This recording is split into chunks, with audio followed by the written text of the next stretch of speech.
পাকিস্তানকে টেস্ট সিরিজে white wash করায় ভারত সফরেও দারুণ কিছুর প্রত্যাশা করছে বাংলাদেশ। তবে ভারতীয় ক্রিকেটার ও ধারাভাষ্যকার দীনেশ কার্তিক মনে করেন ভারতের কাছে পাত্তা পাবে না বাংলাদেশ। পাকিস্তান সিরিজ শুরুর আগে সেদেশের সাবেক ক্রিকেটার বাসিত আলীও বলেছিলেন বৃষ্টি ছাড়া বাংলাদেশকে হোয়াইট ওয়াশের হাত থেকে কেউ বাঁচাতে পারবে না। কিন্তু সিরিজ শেষে উল্টোটাই করে দেখিয়েছে টাইগাররা, মাটিতে মিশিয়ে দিয়েছে পাকিস্তানের অহংকার। ভারতের বিপক্ষে চ্যালেঞ্জটা বেশি হলেও শান্তদের পক্ষে তা অসম্ভব নয়।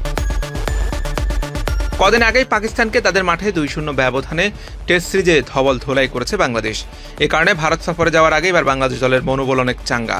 এশিয়ার এই দল দুটোর টেস্ট সিরিজ নিয়ে কার্তিক ক্রিকবাজে গতকাল এক অনুষ্ঠানে বলেছেন, পাকিস্তানে বাংলাদেশ ভালো খেলেছে, তবে আমার মনে হচ্ছে না বাংলাদেশকে হারাতে ভারতের অনেক সমস্যা হবে।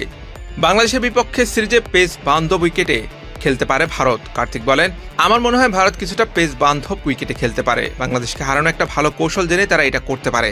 এছাড়া অস্ট্রেলিয়ার বিপক্ষে টেস্ট সিরিজেও প্রস্তুতি আছে। আমার মনে হয় তারা 2 স্পিনারের পাশাপাশি 3 ফাস্ট বোলার খেলাতে পারে।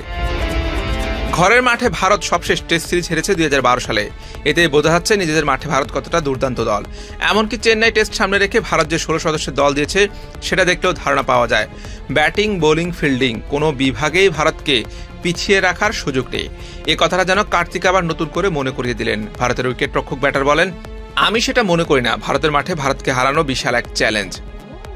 কার্তিকের কথা মনে পড়লে বাংলাদেশের ভক্ত সমর্থকেরা স্বাভাবিকভাবে ফিরে যান 2018 সালের নিধাস ট্রফিতে। 6 বছর আগে কলম্বোয় সেই ত্রিদেশীয় সিরিজের ফাইনালে শেষ বলে ছক্কা মেরে বাংলাদেশকে কাঁদিয়েছিলেন তিনি। সেই কার্তিক এবছরের জানুয়ারি মাসে সব ধরনের ক্রিকেট থেকে অবসরের ঘোষণা দেন। বর্তমানে তিনি ধারাভাষ্যকার হিসেবে কাজ করছেন। পুরনো স্মৃতি হাতড়ে এবার বাংলাদেশ ভারত সিরিজ নিয়ে ভবিষ্যৎবাণী করেছেন কিনা সেটা কার্তিকে ভালো বলতে পারবেন। কদিন আগে সৌরভ গাঙ্গুলিও সিরিজ নিয়ে অনুমান প্রকাশ করেছিলেন। তিনি বলেন, মনে করি না বাংলাদেশ জিতবে, সিরিজ জিতবে ভারত। কার্তিক গাঙ্গুলিদের ভবিষ্যৎবাণী মিথ্যা প্রমাণ করতে পারবে তো শান্ত বাহিনী? সিরিজের প্রথম টেস্ট অনুষ্ঠিত হবে 19 সেপ্টেম্বর থেকে 23 সেপ্টেম্বর পর্যন্ত। চেন্নাই হবে এই ম্যাচটি। এরপর 27 সেপ্টেম্বর থেকে 1 অক্টোবর পর্যন্ত কানপুরে সিরিজের দ্বিতীয় ও শেষ টেস্ট। দুটি ম্যাচেই আইসিসি টেস্ট চ্যাম্পিয়নশিপের অংশ। দুটি ম্যাচ জিততে পারলে বা ড্র করতে পারলে টেস্ট চ্যাম্পিয়নশিপের ফাইনালে ওঠার সম্ভাবনা বাড়বে বাংলাদেশের। সাইনার মান, বিটি টাইম। অবশ্যই কারণ আপনি দেখবেন যে আপনি পজিশন ওয়াইজ প্লেয়ার পিক করাটা খুব জরুরি। আপনি দেখবেন যে সাইড বেসিক্যালি ওপেনার, বা আমরা যদি বলি টপ অর্ডার 1, 2, 3 এইসব পজিশনেই খেলে থাকে।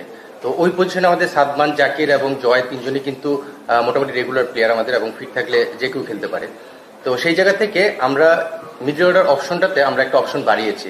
কারণ আপনারা জানেন যে এখানে আমাদের মিডল অর্ডার যারা খেলছে তাদের এই মুহূর্তে একটা ব্যাকআপ অপশন, বা আমরা যদি মনে করি মিডল অর্ডার সংখ্যাটা একটু বাড়িয়ে নিলে যে কোনো সিচুয়েশনে ডিমান্ড করলে সেটা ফুলফিল করতে পারে।